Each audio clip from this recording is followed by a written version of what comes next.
आज AC DC meeting आज अनुष्ठित होती assembly level constituency development committee meeting. ये मीटिंग रे आमर पारादीप एडीएम सब कलेक्टर पीडी डीआरडीए एवं Kujang BDO Tirtol BDO Paradip executive officer Paradip municipality chairman Kujang block chairman एवं समस्त लाइन डिपार्टमेंट रो ऑफिसर माने समस्ते उपस्थित रही विभिन्न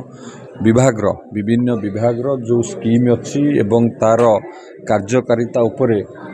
पुंखानुपुंख भाव में समीक्षा करा जाउची एवं जहाँ जहाँ सरकार तरफ जो सुविधा सुजोग जोगाई दि जाउची ठीक भाव में लोक मान पाखे पहुँचुची कि नहीं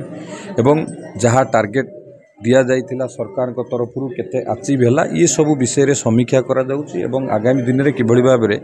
लोकों पाखे आहुरी सुविधा भाव एवं लोकों सरकार तरफ जो सब सुविधा बा जो सब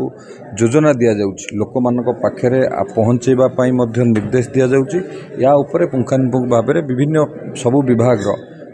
ऑफिसर मान सहित समीक्षा एवं आलोचना करा जाउची।